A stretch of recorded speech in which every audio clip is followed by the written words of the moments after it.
Bonjour, ravi de vous retrouver. Le fonctionnement des organes reproducteurs est continu chez l'homme alors que chez la femme, il suit des cycles de 28 jours en moyenne. Je m'explique. Le rythme de production des cellules reproductrices chez l'homme et chez la femme est donc différent. Chez l'homme, la production des spermatozoïdes débute à la puberté et se poursuit de manière continue tout au long de la vie. Alors que chez la femme, à sa naissance, la petite fille possède dans ses ovaires un stock de futurs ovules. Leur maturation dans les ovaires débute à la puberté et s'arrête à la ménopause vers les 50 ans. Alors, que se passe-t-il au cours de l'activité cyclique de l'appareil reproducteur féminin? C'est ce qu'on va découvrir ensemble dans la partie suivante. Et on commence tout d'abord par le cycle menstruel chez la femme. Le premier jour des règles est le premier jour du cycle. Les règles reviennent en moyenne tous les 28 jours. C'est la durée de ce que l'on appelle cycle féminin. Les règles correspondent à la destruction presque totale de la muqueuse utérine. C'est ainsi on explique l'origine des règles. Ovaires et utérus ont un fonctionnement cyclique. Durant cette partie, on va étudier le cycle ovarien et le cycle utérin pour relever les changements qui se produisent au niveau de chacun au cours de leur activité cyclique. La première phase du cycle ovarien est appelée phase folliculaire, déclenchée le premier jour des règles, qui correspond à la destruction presque totale de la muqueuse utérine.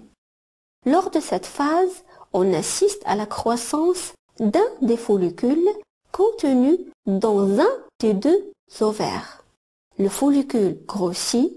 La phase folliculaire dure en moyenne 14 jours, même si sa durée varie d'une femme à une autre ou d'un cycle à un autre chez la femme. En parallèle, la muqueuse se reconstitue et s'épaissit progressivement. Autour du 14e jour du cycle, le follicule éclate et libère l'ovule qu'il contient dans la trempe utérine. C'est l'ovulation.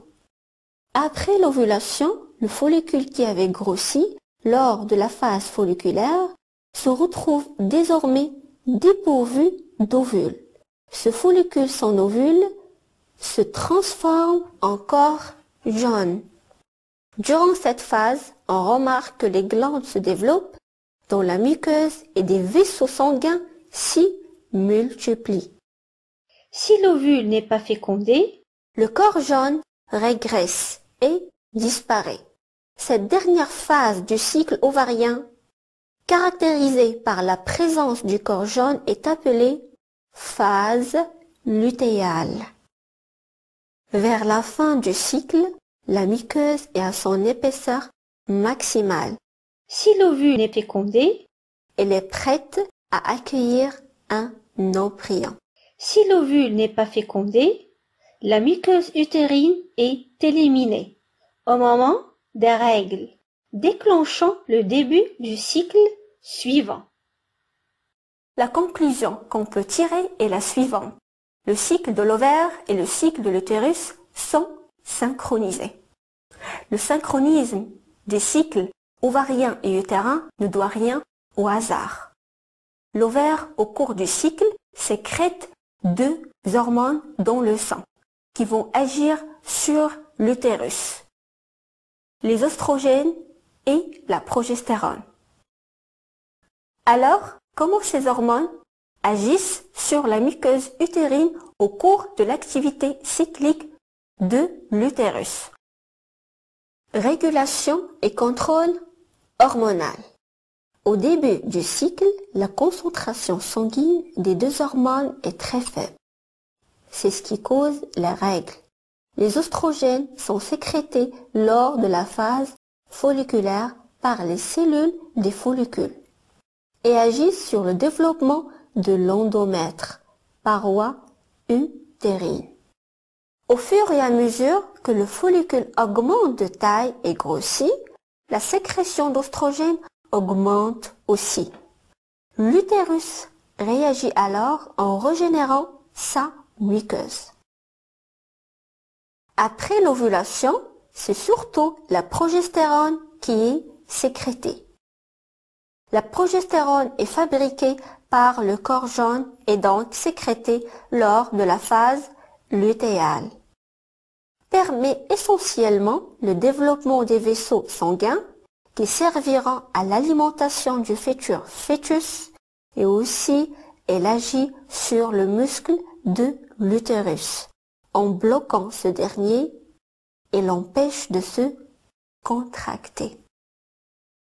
Dans le cas de la non-fécondation, le taux de progestérone est réduit vers la fin du cycle, ce qui provoque la contraction du muscle utérin et la destruction de la muqueuse utérine, ce qui déclenche l'apparition des règles. C'est le début du cycle suivant.